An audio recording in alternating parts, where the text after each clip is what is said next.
Selamat hari Minggu, Shalom, saudara yang dikasih Tuhan. Haleluya. Ya, mari kita berdoa terlebih dahulu. Kita mau siapkan hati kita untuk menerima firman Tuhan yang kita akan dengar pada sore ini. Haleluya. Bapak Surgawi, terima kasih Bapak untuk kasih setiamu di dalam kehidupan kami. Terima kasih Tuhan, Engkaulah Allah yang selalu memelihara, selalu mengerti keadaan kami. Dan tidak pernah meninggalkan kami Tuhan. Dan saat ini Bapak, kami mau buka hati kami lebar-lebar. Kami mau diisi oleh firman-Mu, kami mau honor your word Tuhan. Dan bukan itu saja Tuhan, kami mau mengaplikasikannya dalam hidup kami. Karena firman-Mu itu punya kuasa Tuhan untuk mengubah, mentransform hidup kami. Menurut apa yang menjadi kehendak-Mu. Mari Tuhan Engkau bekerja dari awal hingga akhir, baik hamba-Mu yang menyampaikan maupun setiap jemaat-Mu yang mendengar. Sehingga Tuhan Engkau dimuliakan di dalam nama Yesus. Kita sambut firman Tuhan, haleluya, amin, amin, amin. Saudara, puji syukur kalau saudara ada sebagaimana ada dan saya juga ada sebagaimana ada. Semua kita agree betul, itu semua karena kasih karunia Tuhan. Terlebih lagi saudara buat saya, dari hari Selasa saya sudah mulai badannya sudah nggak delicious lagi saudara. Taste-nya udah nggak oke lagi, panas dingin ya. Hari Selasa, Rebo, Jumat peaknya saudara kepalanya kalau boleh saya taruh di meja tapi kepala nggak bisa pisah dengan badan saudara, sakit sekali.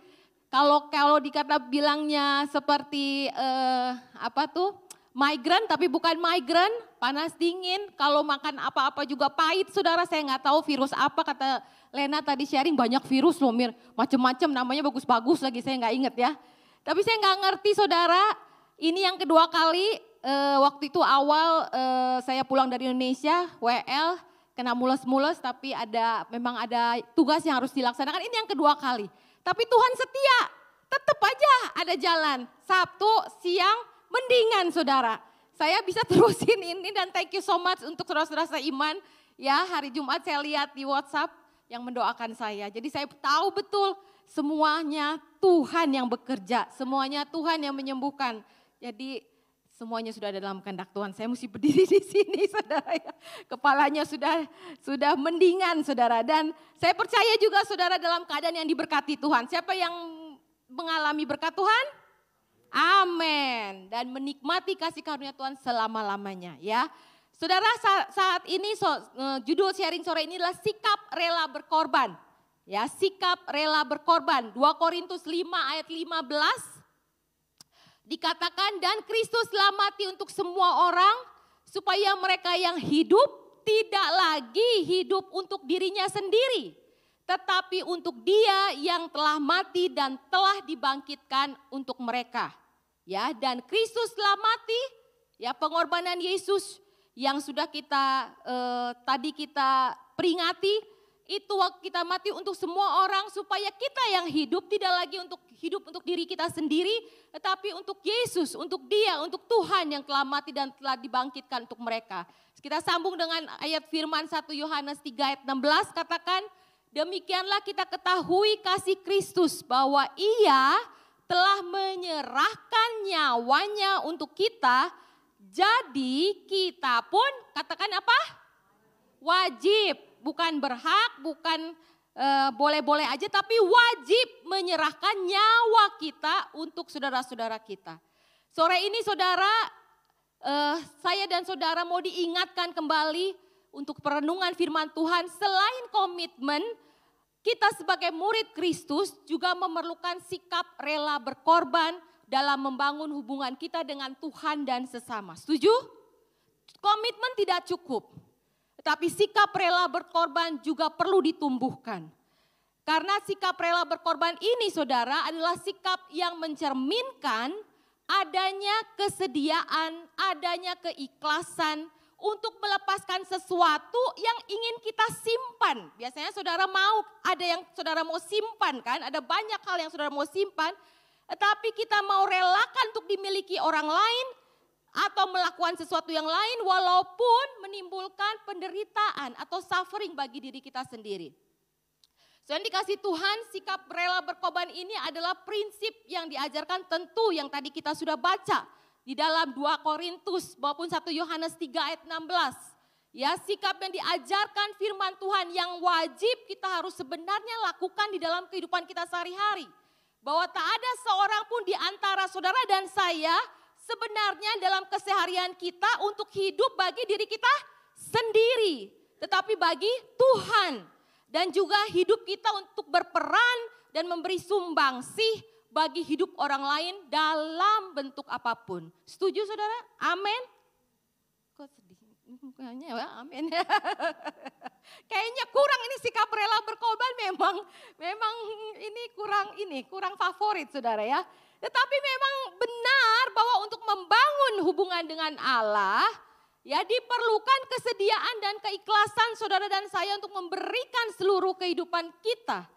Dari apa saudara? Dari waktu, dari ambisi, dari harta, materi, pikiran saudara, perasaan, emosi, impian saudara, sikap kita harus serahkan kepada Tuhan. Itu dasar untuk kita bisa membangun hubungan kita lebih intim dengan Tuhan. Tetapi saudara, apabila kita menolak itu, bisa jadi hubungan kita sebagai murid Kristus terganggu dengan hubungan kita dengan guru kita sendiri, sang guru kita yaitu Yesus Kristus. Yohanes 6 ayat 60 sampai 71 di situ disimpulkan satu kisah. Ya, ada satu kisah di mana Yesus punya kesempatan mengajar murid-muridnya di rumah satu ibadat. Dia berbicara kepada muridnya bahwa Yesus itu adalah roti hidup. Namun ternyata pernyataan ini memberikan satu respon yang beragam. Sebenarnya ada 3 respon. Tetapi ada satu respon ya yang membuat satu hubungan jadi tidak harmonis lagi antara murid dan gurunya. Ya, karena perkataan Yesus ini yang menyatakan bahwa Yesus itu adalah roti hidup dianggap perkataan yang keras. Ya, sebenarnya mereka murid Yesus ini kecewa apa yang dikatakan Yesus tidak sesuai dengan kebenaran yang ditafsirkan oleh pikiran mereka sendiri. Fokusnya apa? Keduniawian. Fokusnya pada kebenaran yang ditafsirkan dasarnya adalah hal-hal yang duniawi. Hal-hal yang terkait dengan apa yang mereka lihat. Sehingga mereka, murid Yesus ini, kalau saudara baca Yohanes 6, tidak bisa menerima bahwa Yesus itu adalah Mesias yang akan datang, yang digambarkan sebagai roti hidup. Ya, nah kebenaran duniawi ini mereka mungkin punya didasari oleh impian-impian mereka sendiri, tidak mau mereka korbankan, tidak mau mereka mengesampingkan, sehingga mengakibatkan kalau di Yohanes 6 ayat 66 banyak murid-muridnya Yesus yang mengundurkan diri dan tidak lagi mengikuti Yesus. Ya, jadi saudara ada hal-hal yang di otak kita, yang di pikiran kita, perspektif kita yang tidak mau dikorbankan, pada akhirnya mengorbankan hubungan kita dengan Tuhan. Jadi harus ada sikap rela berkorban dalam hubungan kita dengan Tuhan. Dan saudara, apabila juga kalau hubungan kita dengan waktu-waktu kita, kalau kita mau menambahkan komitmen kita dengan sikap rela berkorban, saat-saat misalnya dalam mesbah doa yang tadinya 5 menit saudara bisa berkorban, saudara bertambah-tambah lagi, itu akan membuat intimacy juga berubah dengan Tuhan. Ya, ada banyak hal-hal yang kita bisa rasakan lebih dengan Tuhan. Waktu kita berkorban, waktu, tenaga, pikiran semakin intim dekat dengan Tuhan. Ya, keinginan, kerinduan kita atau keringinan Tuhan yang terutama bisa kita lebih rasakan. Dan emosi pun akan berubah, kita semakin cinta dengan Tuhan. Saudara, 2 minggu yang lalu saya ada tugas untuk membagikan firman saudara. Beberapa hari yang lalunya saya sudah siapkan satu tema. Siapkan satu tema, tiba-tiba hari Sabtunya saudara, saya harus ada menanggapi dorongan dari dalam. Menanggapi dorongan dari dalam untuk merubah tema itu. Itu sudah jam malam saudara. Tetapi dorongan itu saya tidak bisa tahan, akhirnya saya bilang Tuhan mau yang mana? ini saya sudah besok, saya sudah mesti berbagi. Tetapi itu hubungan kita dengan Tuhan memang tidak bisa dinaik. Kalau kita menambahkan sikap rela berkorban, Tuhan juga tidak tanggung-tanggung menyampaikan apa yang menjadi kerinduannya di dalam kehidupan kita, saudara. Pada saat itu akhirnya saya bilang, Tuhan mau yang mana? Akhirnya terus saya tanya yang ini enggak, yang ini enggak, yang ini. Sampai pada satu tema Tuhan bilang, ya ini. Saya enggak tahu apa yang terjadi, saya nurut aja. Saya udah, Pak itu udah sampai malam saya nurut, saya kerjakan. Tahu-taunya saudara, setelah itu apa yang terjadi saudara? Setelah firman, kucuk-kucuk ada orang datang, dia bilang, aduh ibu, saya ini sampai merinding. Merinding apa? Apa yang ibu sampaikan, itu saya lagi ngobrol di mobil, exactly. Mau itu ayatnya, mau itu temanya, karena saya ada satu hal yang soal anak saudara. Mau itu anaknya saya sampai merinding. Dia bilang begitu, saya yang merinding saudara. Saya bilang aduh saya yang merinding karena saya malamnya saya disuruh-suruh ganti. Padahal kalau dibilang mas saya malas sudah malam-malam saudara. Tapi itu hubungan yang memang ada kerelaan antara saya dengan Tuhan itu tidak bisa kita deny. Tuhan tidak tanggung-tanggung memberikan sesuatu di dalam kehidupan saudara. Amin. Begitupun kita perlu tuntunan dan pimpinan Tuhan di dalam kehidupan saudara dan saya. Di dalam pelayanan, di dalam kekeluargaan, di dalam membangun anak, kita perlu tuntunan. Dan ada satu jembatan yaitu sikap rela berkorban. Untuk kita bisa menikmati, semakin kita berkorban dengan waktu dalam mesbah doa, dengan firman Tuhan, dengan bergaul dengan Roh Kudus, semakin kita peka, semakin kita rindu, semakin kita ingin lebih dalam lagi menanggapi pesannya. Begitu pula saudara dengan sesama, ya di dalam kita juga bergaul dengan sesama. Tuhan katakan 1 Yohanes 3 ayat 16 katakan apa? Bahwa ia telah menyerahkan nyawanya, jadi kita pun wajib menyerahkan nyawa kita untuk saudara-saudara kita. Hidup sikap rela berkorban ini itu seharusnya membuahkan kasih bagi orang lain. Kita harus berperan ikut memberikan sumbangsi bagi hidup orang lain dalam bentuk apapun saudara. Sampai-sampai kalau harus membuat hidup orang bermakna, ini terus kita belajar ya saudara, bukan harus udah lu tapi terus kita pelajari setiap hari. Orang lain bisa lebih bermakna, orang lain bisa berdampak, orang lain semakin cakap, semakin maju demi kepentingan Kristus dan memuliakan Tuhan. Kita harus punya kerelaan untuk berkorban. Ini satu kesaksian saudara, ini di tsunami, saudara lihat tsunami-nya itu sangat dahsyat. Ini bencana alam, ya berapa kali ini saya lihat di Detik ya ada bencana Maroko, saudara lihat ya, Maroko itu dahsyat ya. Sama juga di Hong Kong ya, di Hong Kong saudara baru-baru ini juga ada ya. Aduh sedih sekali tapi ini juga Tuhan terjadi, tapi ini sudah agak lama, 2011 saudara kalau nggak salah, iya Maret 2011 di daerah Minami Sarinku. Saya nggak tahu ya, Hendrik udah sering juga banyak ke Jepang. Ada daerah namanya Minami Sanriku, negeri Jepang saudara ya. Di Maret tahun 2011 ini bencana dahsyat ini saudara, itu tsunami menghabiskan 15.820 orang. Tetapi korban yang meninggal ini bakalan bisa lebih lagi ya kalau tidak saja ada 2 orang. Itu saya tidak ketemu yang namanya Takeshi Miura. Tetapi yang saya ketemu ini Miki Endo. Dia ada 2 orang ya bertugas di pos penjagaan untuk menanggulangi bencana. Ketinggiannya tuh sampai 10 meter. Nah kedua orang ini saudara ya, ini cuma mukanya si Miki Endo. Si Takeshi Miura dan Miki Endo ini dia tidak mau pergi dari posnya. Mereka memutuskan untuk terus bertahan sambil memberi peringatan kepada penduduk lainnya jika tsunami itu datang. Sampai-sampai akhirnya sudah tidak punya kesempatan lagi dan si Miki Endo serta si Takeshi Miura ikut terlibat dan meninggal saudara. Ya, saudara ini orang sih luar biasa, masih muda. Tapi dia sudah memberi diri untuk rela berkorban demi penduduk di sana.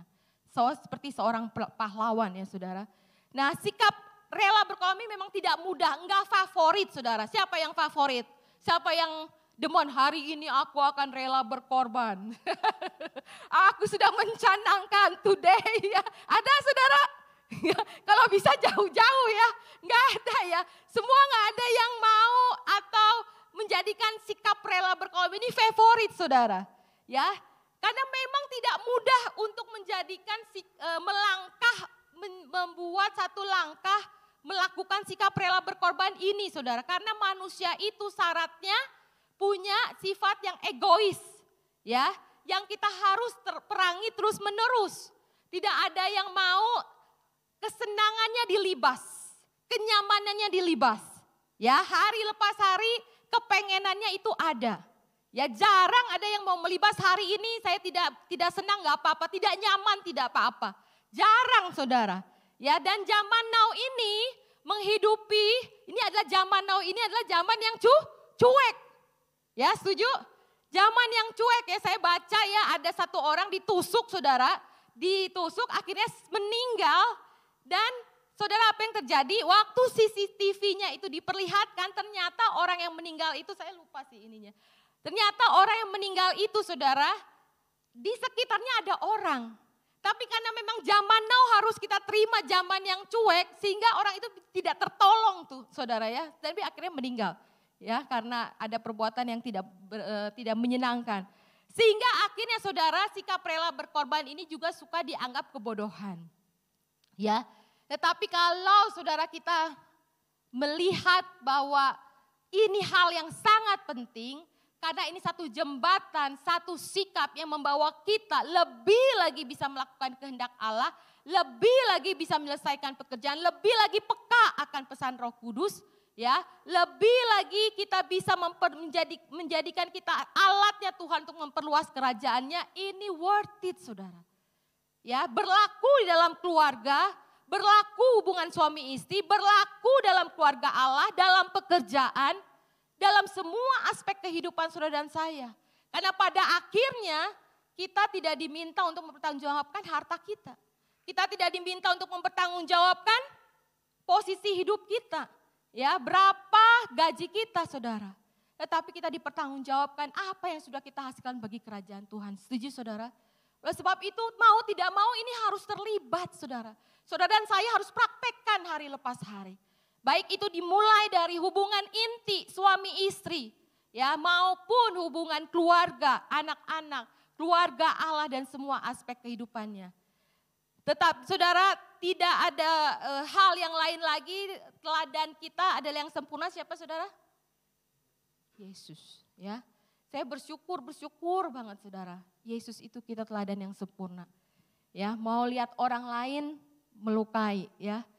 Ada banyak orang-orang yang sudah di posisi-posisi itu akhirnya tidak bisa bertahan.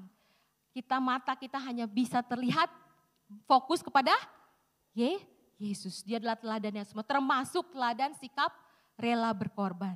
Ya, Yesus sudah mengorbankan dirinya buat saudara dan saya untuk menebus dosa manusia. Ya, pengorbanan Yesus sangat berharga karena dengan pengorbanannya manusia diangkat dari kita yang kotor dan menjadi bernilai. Bernilai bukan bersih aja, bernilai saudara. Ya, bernilai. Jadi precious ya. Pengorbanan Yesus itu biarlah itu boleh menjadi motivasi kita. Itulah menjadi kekuatan kita saudara. Dan sore ini kita mau belajar dari Yesus sendiri. Dia begitu bisa dengan luar biasa berkorban memberikan nyawanya bagi saudara dan saya. Sampai taat di kayu salib. Filipi 2 ayat 1 sampai 11. Yuk kita baca, kita buka. Ya, Filipi 2 ayat 1 saudara.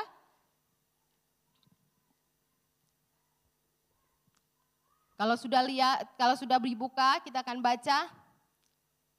Jadi karena ada Kristus, ada nasihat, ada penghiburan kasih, ada persekutuan roh, ada kasih mesra dan ada belas kasihan. Karena itu sempurnakanlah sukacitaku ini. Hendaklah kamu sehati sepikir dalam satu kasih, satu jiwa, satu tujuan. Dengan tidak mencari kepentingan sendiri atau puji-pujian yang sia-sia. Sebaliknya hendaklah dengan rendah hati yang seorang menganggap yang lain lebih utama daripada dirinya sendiri. Dan janganlah tiap-tiap orang hanya memperhatikan kepentingannya sendiri, tetapi kepentingan orang lain juga. Hendaklah kamu dalam hidupmu bersama menaruh pikiran dan perasaan yang terdapat juga dalam Kristus Yesus, yang walaupun dalam rupa Allah, tidak menganggap kesetaraan dengan Allah itu sebagai milik yang harus dipertahankan, melainkan telah mengosongkan dirinya sendiri dan mengambil rupa seorang hamba dan menjadi sama dengan manusia. Dan dalam keadaan sebagai manusia, ia telah merendahkan dirinya dan taat sampai mati, bahkan sampai mati di kayu salib. Itulah sebabnya Allah sangat meninggikan dia dan mengaruniakan kepadanya nama di atas segala nama, supaya dalam nama Yesus bertekuk lutut segala yang ada di langit dan yang ada di atas bumi dan yang ada di bawah bumi, dan segala lidah mengaku Yesus Kristus adalah Tuhan bagi kemuliaan Allah dan Bapa. Dan saudara, dari ayat firman yang kita sudah baca, ada hal yang kita bisa belajar dari keteladanan Yesus bersikap mau berkorban, ya, dan bisa konsisten di dalam melakukannya dalam kehidupan sehari-hari, dalam hubungan kita dengan Tuhan, dengan keluarga, dalam pelayanan dan orang-orang yang ada di sekitar kita. Yang pertama adalah membangun landasan yang dasari kasih Kristus, saudara. Filipi 2 ayat 1 jelas katakan bahwa jadi karena dalam Kristus ada nasihat, ada penghiburan kasih, ada persekutuan roh, ada kasih mesra dan belas kasihan. Saudara, kalau kita mau membentuk atau kita mau konsisten atau kita mau terus belajar menghidupi sikap rela berkorban, tidak ada lain tidak, saudara, landasannya adalah kasih Kristus. Ya, landasannya, pijakannya, tumpuannya adalah kasih Kristus. Kasih Kristus itu adalah kasih yang agape, kasih yang tulus, tanpa pamrih, tanpa syarat.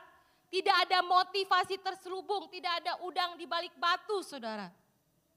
Inilah ketulusan sebuah pengorbanan, ya. Semakin kita yang sudah menerima Yesus Kristus sebagai Tuhan dan Juru Selamat, benih kasih Kristus itu seharusnya sudah ada. Sudah ada dalam hidup saudara dan saya. Semakin kita menambahkan, menumbuhkan sikap rela berkorban, itu semakin kita membesarkan kasih Kristus dalam hidup kita, itu akan terus kita bisa bergerak melakukan pengorbanan, ya, di dalam hubungan kita dengan Tuhan maupun sesama, saudara. Kalau tidak ada, saudara, stop, nggak bisa kita lakukan, tidak ada yang menggerakkan. Kalau saudara bisa mengalami kasih Tuhan setiap hari, saudara tidak perlu disuruh. Ada hal apa, ya, saudara bisa berkorban dengan suami, dengan anak, dengan keluarga, yang menggerakkan adalah kasih Kristus. Tapi kalau hubungan itu tidak ada, kasih Kristus tidak ada, saudara, ya, mau digerakkan apapun tidak ada kemauan untuk berkorban. Ya, jadi landasannya harus kasih Kristus. Kalau kita sudah dingin, kita sudah cool, kita sudah tidak mau menolong orang, kita sudah tidak mau berkorban waktu, jangan-jangan kasih Tuhannya sudah luntur, sudah tidak ada, saudara. Yang saudara harus lakukan, yang saya harus lakukan, harus kunci kamar, harus berdoa, harus cari Tuhan, harus kejar kasih Tuhan. Karena kalau kita tidak ada kasih Tuhan, bagaimana nasib pasangan kita, bagaimana nasib keluarga kita. Karena akhirnya akan ada terus banyak konflik. Akhirnya akan ada banyak keegoisan dan kepentingan diri sendiri di nomor satukan, saudara.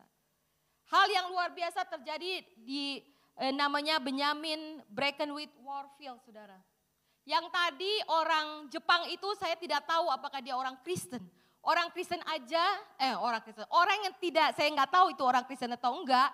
Dia aja mau rela berkorban buat penduduknya di situ, saudara.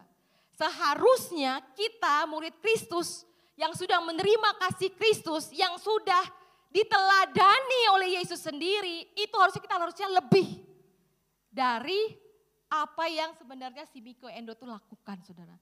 Tapi ini ada satu nih, jadi juga lumayan bikin teladan juga, reminder. Dia adalah seorang teologian, ya, besar reform. Dia memberikan satu contoh teladan yang baik. Saya lihat kisahnya, saudara. Istrinya ini kena lightning, kestruck lightning, saudara. Ya, Dan akhirnya dia lumpuh. Dan lumpuhnya nggak tanggung-tanggung seumur hidup. Saudara bisa bayangin orang yang baru menikah, kemudian istrinya lumpuh, dan pernikahannya itu masih lama, dan suaminya ini harus menghadapi istrinya seperti itu kalau tidak ada kasih Tuhan, hari lepas hari itu gimana saudara? Tapi puji Tuhan, ya. Suaminya ini, Warfield ini tetap saudara, dia sampai pada akhirnya mendampingi istrinya, sampai pada akhirnya dia tetap menjadi teladan yang baik untuk memberikan kita reminder sikap rela walaupun tidak punya anak saudara.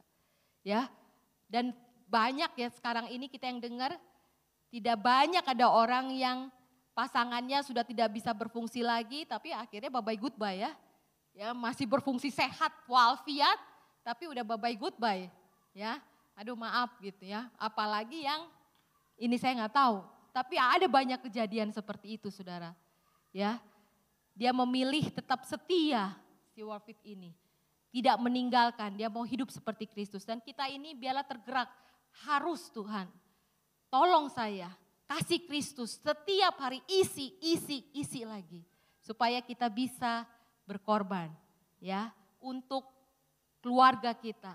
Untuk hubungan kita dengan sesama kita. Ya, mau saudara setuju? Kalau enggak kita hidup ini enggak berguna saudara ya. Kalau enggak ada kasih Tuhan, ya kalau enggak ada kita akan mengalami kekeringan. Dan hidup ini ya jadi begitu aja saudara, tidak ada gairah. Tetapi kalau kita mengalami satu lompatan, yaitu kita menghidupi sikap berkorban, ya seperti yang pernah saya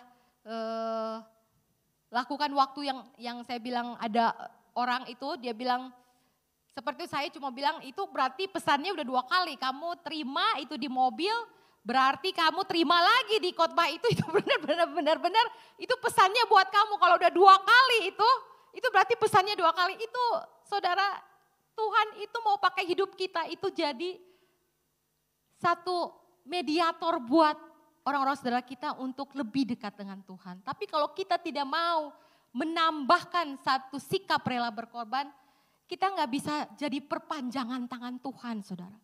Kita tidak bisa efektif di dalam melakukan apa yang menjadi kehendak Tuhan. Jadi saudara, tugas saudara dan saya apa? Pastikan kasih Tuhan selalu nyata, selalu nyala dalam hidup saudara dan saya. Amin. Ya jangan biarkan kosong saudara. Tapi biarlah kasih Kristus itu menjadi tumpuan, jadi dasar untuk kita bergairah di dalam melakukan sikap rela berkorban. Yang kedua, apa saudara? Kesanggupan melepaskan hak. Ya, ini adalah ayat ke-6. Dikatakan yang walaupun dalam rupa Allah tidak menganggap kesetaraan dengan Allah sebagai milik yang harus dipertahankan. Tetapi apa? Rupa Allah ini merupakan satu kualitas Allah yang dimiliki Yesus. Ya, dia sebelum dilahirkan anak darah Maria, Yesus adalah Allah sendiri. Yesus sudah ada sebelum segala sesuatu ada. Ia bukan ciptaan tetapi pencipta segala sesuatu. Dan pribadi pencipta berhak sebenarnya mendapatkan kehormatan, kepujian, penyembahan, kemuliaan dari ciptaannya. Tetapi dia tidak mengutamakan haknya. Dan tapi rela mengambil rupa sebagai manusia saudara. Dan ia datang melawat manusia berdosa, menyapa dan tinggal bersama kita. Ya karena Yesus mati berkorban di kayu salib, maka kita boleh mengalami yang namanya pribadi Roh Kudus dalam hidup saudara dan saya. Nah ini ada satu relasi saudara dengan Tuhan dan sama kita kalau kita juga mau melepaskan hak. Di dalam kita membentuk sikap rela berkorban, kita harus juga membangun kesanggupan untuk tidak menikmati apa yang menjadi bagian kita demi kepentingan orang lain. Ada banyak hak-hak yang kita nggak apa-apa sih sebenarnya kita miliki. Dihormati, disanjung, dikasihi, diperlakukan adil. Ya, dilayani, menikmati milik sendiri. Tapi kalau kita mau mengambil sikap rela berkorban, hak-hak ini harus kita kesampingkan. Ya, kita kesampingkan hak untuk kita dipuji orang, dihormati orang. Karena ini akan mengganggu kemampuan kita, kemauan kita untuk kita bisa mengambil langkah sikap rela berkorban. Hari Friday yang lalu saudara, saya mendengar satu kesaksian, ya, ada seorang ibu, dia sudah bantu orang lain selama kurang lebih 5 tahun. Dia sudah bantu orang ini secara materi, tapi tiba-tiba orang yang dibantu mistreat. Orang yang dibantu saya tidak tahu perkaranya apa, tiba-tiba orang yang dibantu ini yang sudah menerima uang ini marah-marah sama yang bantu. Aneh kan saudara? Tapi itu nyata saudara. Hari ini aneh tapi nyata memang ada orang yang kayak begitu. Udah dibantu, yang dibantu marah-marah, nggak tahu bagaimana saudara. Akhirnya orang ini dia kesaksian, puji Tuhan. Dia katakan bahwa dia sudah lepas semua haknya dia untuk membuat hubungan sama orang yang dibantu ini ada kepahitan, ada kemarahan, ada kebencian. Dia katakan dia tetap mengasihi walaupun dia dimistreat, dia tidak mengorek apa yang dibantu tapi dia tetap mengasihi. Dia bilang puji Tuhan. Walaupun harusnya orang yang ibu ini yang membantu ini kan harus terima thank you dong. Punya hak dong dia terima thank you bu, bukan dimarahin. Ya, bukan dimarahin saudara. Tapi ini dibuang saudara sama ibu ini, gak apa-apa, saya gak dikasih thank you, gak apa-apa, malah dimarahin. Saya gak ngerti saya salah apa, dia gak ngerti dia salah apa. Ya, apa mungkin dikasih rekeningnya waktunya mungkin tanggal sekian tapi jadi lama, saya gak ngerti, tapi dia dimistreat. Tapi ibu ini luar biasa bagi saya, ya. Ibu ini udah gak marah walaupun sudah 5 tahun dia membantu. Kalau dia tidak didasari kasih Tuhan, bisa-bisa dia ribut nih, diajak ribut ini si orang ini, ya. Tetapi puji Tuhan dia mengesampingkan, ya, haknya untuk menerima thank you, menerima bahan-bahan kamsiah, dia enggak lagi ambil itu haknya, tapi dia bersyukur Tuhan yang merestor hatinya, ya saudara. Dan ini satu kesaksian yang luar biasa. Biarlah ini menjadi satu acuan di dalam kehidupan kita bahwa kita harus mengesampingkan hal-hal yang bisa mengganggu termasuk melepaskan hak-hak kita kalau kita mau membentuk sikap rela berkorban. Amin. Yang ketiga saudara apa yang kita bisa lakukan untuk sikap rela berkorban ini bisa terbentuk dan dapat kita lakukan dengan konsisten yaitu kita mau untuk merendahkan diri. Tanpa merendahkan diri ini sikap rela berkorban gak bisa kebentuk saudara. Ya. Ayat ke-7 katakan telah mengosongkan dirinya, menanggalkan diri dan turun sampai ke tingkat langit dianggap tidak memiliki apa-apa dan dianggap sepi oleh orang lain. Pengosongan dirinya itu tidak berarti secara sukarela menahan diri untuk menggunakan kemampuan dan hak istimewa ilahinya. Tetapi Yesus waktu mengosongkan dirinya, dia pun juga menerima satu paket untuk menerima penderitaan, kesalahpahaman, perlakuan buruk, kebencian dan kematian yang terkutuk di kayu salib. Dan ini dilakukan Yesus dan ini juga sudah kita baca dalam firman-Nya. Ya. Dan ini saudara merupakan satu acuan bahwa memang benar kepentingan sesuatu yang harus kita ambil yaitu langkah untuk merendahkan diri kalau kita mau membentuk ya satu sikap rela berkorban. Kalau enggak juga enggak bisa saudara. Kadang ini membuat hal yang tidak mudah ya untuk merendahkan diri. Karena ada harga diri di situ, ada kepentingan. Kadang-kadang manusia itu pikirannya untung rugi terus ya. Pikirannya untung mana, untung ruginya nggak mau. Ya, setuju? Ada kalkulatornya ya. Selalu aja ya misalnya ini orang ini kasih di berapa ya, ini berapa ya. Susah saudara dan selalu mikirnya tuh ada jasanya ya. Dan butuh pengakuan, pembelaan diri. Itulah manusia ya. Tetapi biarlah kita mau merendahkan diri. Malah kadang-kadang kita harusnya NN. Tahu NN saudara? No name. Ya, jangan-jangan juga kadang-kadang sikap rela berkorban kita mau adanya ada nama. Itu bukan sikap rela berkorban lagi kan. Kalau udah ada nama ya bukan rela berkorban. Tapi rela berkorban harusnya kita enggak dikasih thank you juga oke saudara. Tetapi itulah manusia saudara yang harus kita perangi terus menerus.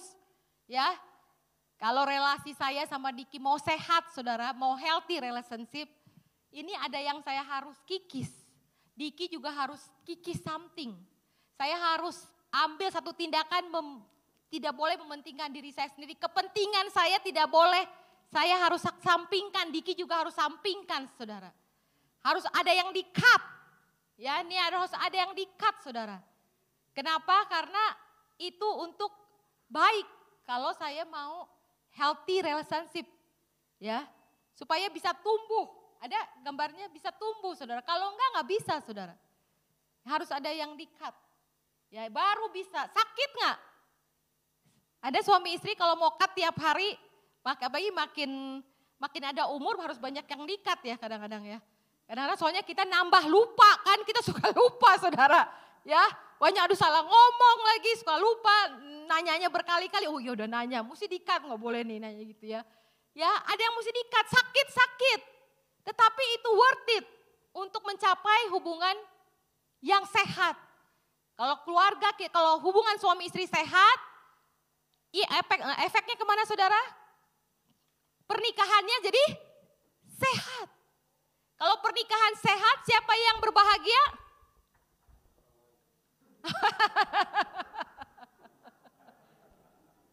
Pernikahan yang sehat, orang lain betul, anak-anak.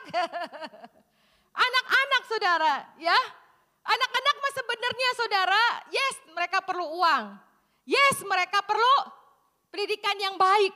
Tapi terlebih lagi hadiah yang saudara bisa berikan mereka yang terbesar adalah kesehatan pernikahan. Kalau saudara anak-anak lihat ribut terus, waduh saudara, uang banyak saudara kasih juga atau pendidikan juga nggak ada guna saudara. Ya, pernikahan yang sehat itu hadiah terbesar. Tetapi sebelum itu terjadi, ya kita harus mulai dari kita. Suami istri harus ada yang di-cut. Ya saudara mau apa? Harmonis, harus ada yang di-cut. Mau mesra, nggak bisa terjadi begitu saja.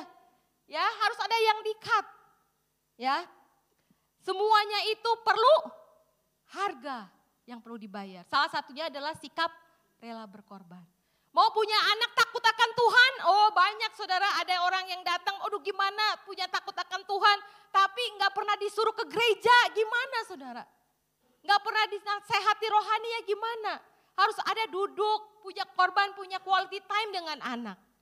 Ya, atau suami mau cinta Tuhan tapi tidak pernah diajak berdoa bersama, dilatih di rumah, ya nggak bisa. Atau istri, kepengen istrinya rindu, aduh istrinya cinta Tuhan, tapi istrinya nggak pernah didoain, ya nggak bisa saudara. Tidak pernah memberi waktu, ya tidak berkorban, yuk kita berdoa yuk mesra-mesraan, lipet tangan berdua, berdoa, nggak ada saudara. Ya tidak ada yang terjadi begitu saja.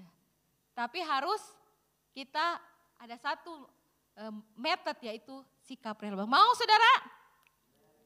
Ya, saya harap ini satu refresh ya. Nah yang terakhir saudara, ya tidak mudah, yes tidak mudah. Ya banyak tantangan, yes banyak tantangan. Tapi tidak ada yang mustahil bagi Tuhan. Ya, kita perjalanannya masih panjang, yes. Tapi tidak ada yang mustahil bagi Tuhan. Yang keempat, motivasinya harus mau tunduk kepada Allah. Waktu kita mengambil sikap rela berkorban, satu-satunya kita digerakkan itu, kita diinisiat untuk bergerak dengan Roh Kudus, satu-satunya adalah karena mau tunduk kepada Allah. Karena kita mau taat sama Allah. Waktu kita digerakkan Roh Kudus untuk mau ambil satu sikap rela berkorban, karena kita mau tunduk kepada Allah. Ya, Paulus menulis taat sampai mati. Ya, Yesus taat sampai mati, bahkan sampai mati di kayu salib. Taat artinya bersikap tunduk dan patuh. Ya, karena ketaatan Yesus kepada Bapaknya, Allah sangat meninggikan dia dan mengaruniakan kepadanya nama di atas segala nama. Karena kalau kita taat, ya sikap rela berkorban itu kita lakukan dengan ketaatan kepada Allah, ada rewardnya saudara. Amin. Ada rewardnya. Ini ada satu kesaksian lagi yang luar biasa saudara. Pulang saya dari Indonesia, saya ketemu yang namanya Ibu Ahau. Ya, nah Ibu Ahau ini dia anak, sekarang sudah jadi anak Tuhan. Tetapi dia melakukan sikap rela berkorban ini karena tunduk kepada Allah. Ceritanya adalah saudara, suaminya si Ibu Ahau ini yang di belakang ya, yang di belakang saya ini. Dia adalah salah satu jemaat di Indonesia, ya ayah saya.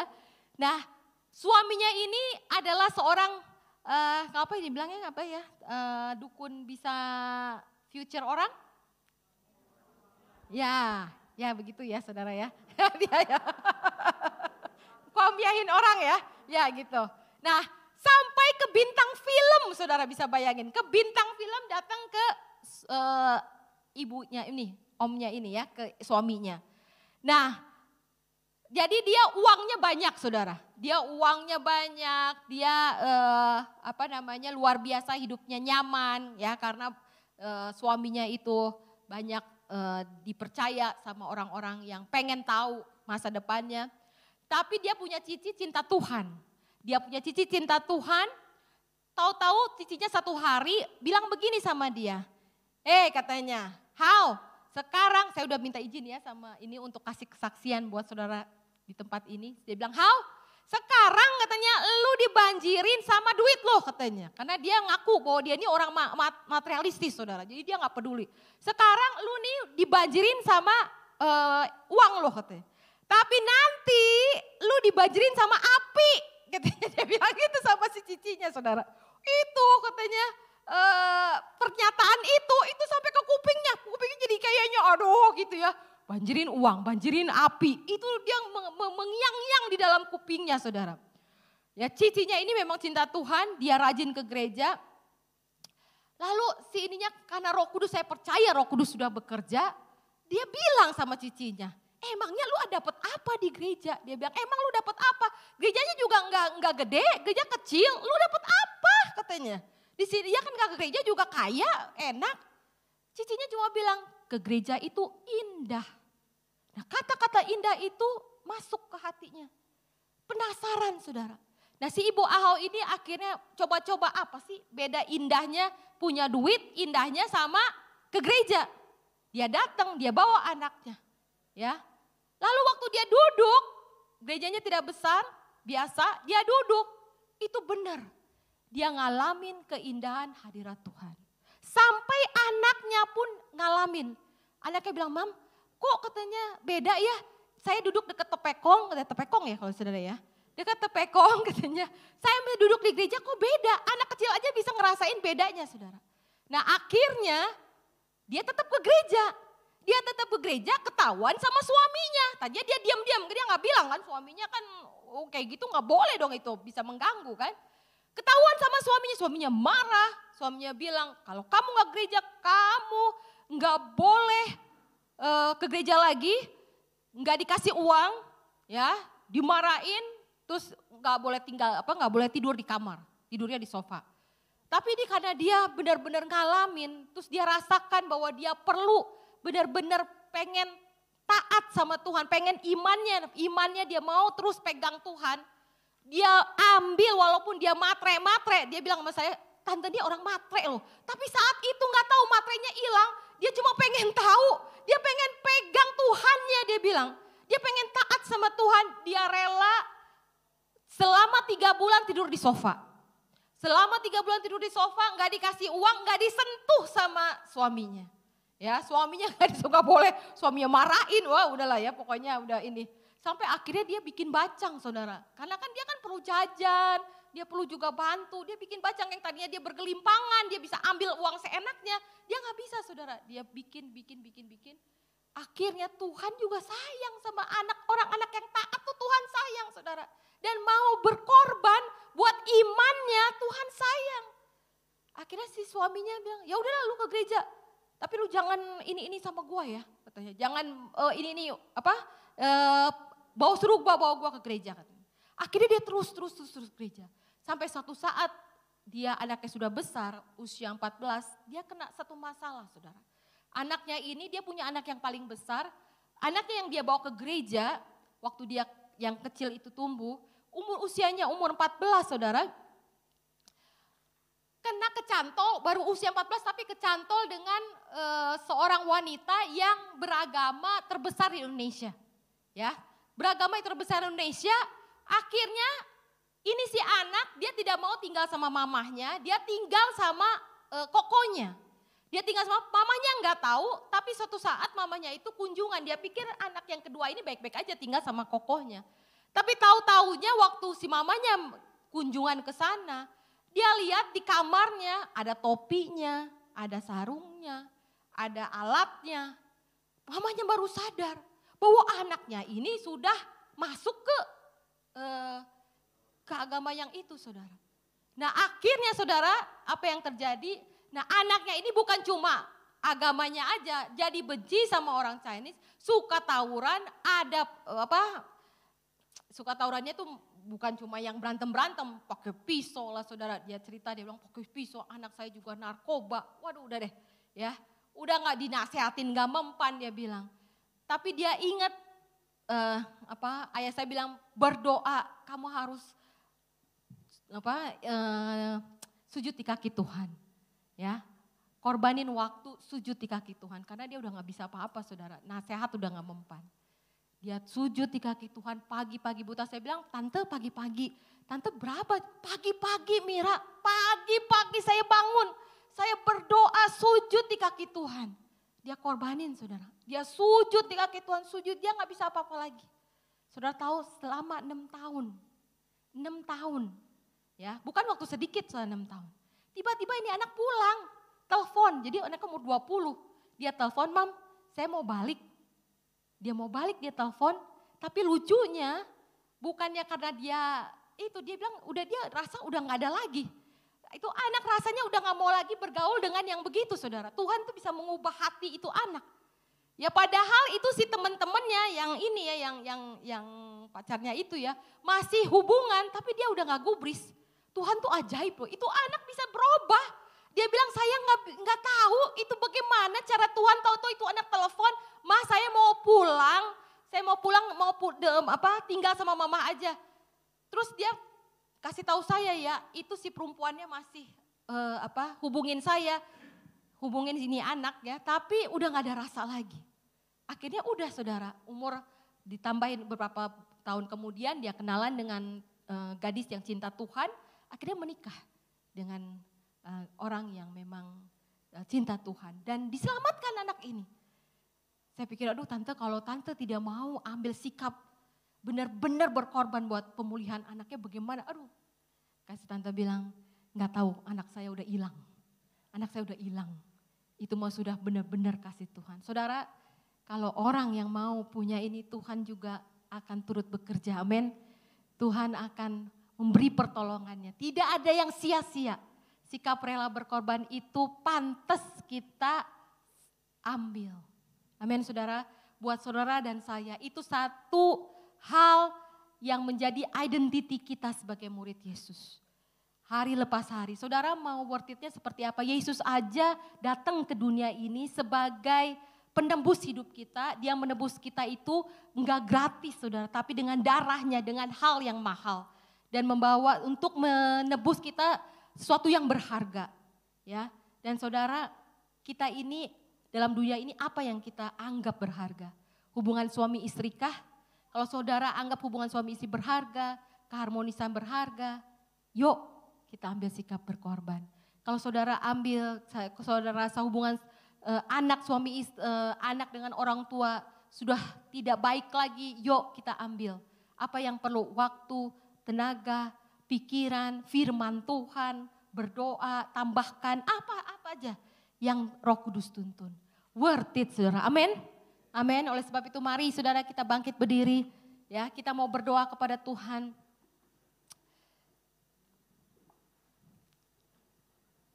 Saya percaya bahwa Tuhan sudah memberikan benihnya, firman Tuhannya buat saudara dan saya. Nanti saya senang praise and worship akan datang, kita mau nyanyikan pujian. Bapa yang setia kau tunjukkan. Mari kita berdoa, kita berseru kepada Tuhan. Kalau ada saudara yang benar-benar rindu mau untuk mengambil langkah sikap rela berkorban, kita minta kepada Tuhan kemauan untuk itu. Kita percaya bahwa Roh Kudus yang tolong. Roh Kudus yang akan memberikan kuat kuasanya buat saudara dan saya, sehingga hari lepas hari kita bisa mengambil satu langkah pengorbanan untuk hubungan kita dengan Tuhan, untuk hubungan kita dengan keluarga, untuk hubungan kita dengan keluarga Allah, dengan sesama, dengan pelayanan.